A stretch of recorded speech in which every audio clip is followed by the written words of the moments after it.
Memberikan pelayanan kepada ibu hamil dan pemeriksaan kesehatan janin gratis, salah seorang anggota DPRA Purnama Setiabudi melakukan bakti sosial dengan cara melakukan USG ke pedesaan menggunakan ambulan khusus.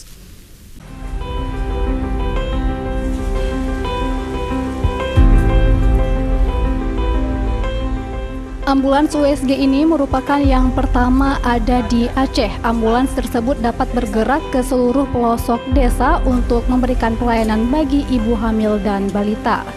Konsep pelayanannya dengan cara mendatangi rumah-rumah penduduk. Pelayanan diprioritaskan kepada keluarga kurang mampu dan tidak dipungut biaya.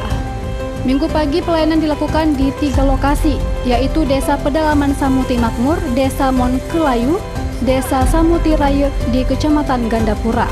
Masyarakat mengaku sangat terbantu dengan adanya ambulans USG sehingga masyarakat tidak bersusah payah mendatangi rumah sakit atau praktek dokter yang jaraknya sangat jauh.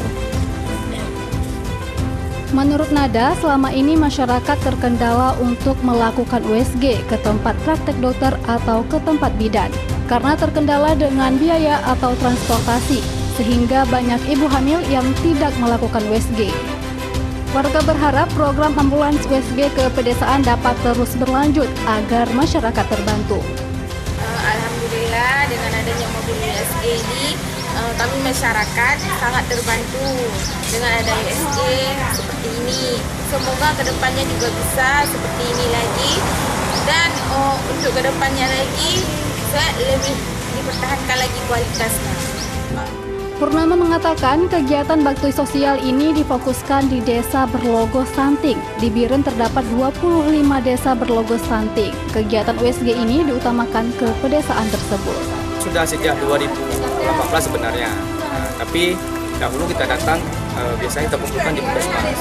Tapi sekarang kita dengan adanya ambulan USG ini, maka kita akan lebih jemput bola. Karena beberapa pasien yang pertama tidak mau melakukan pemeriksaan karena yang pertama tidak ada kendaraan yang dia inginkan ke tempat dokter SPP-nya, kemudian tidak adanya dana, dan yang ketiga adalah jarak yang terlalu jauh antara pemeriksaan USG dengan lokasi tempat tinggal mereka. Dari Kabupaten Biren, Musriadi iNews melaporkan.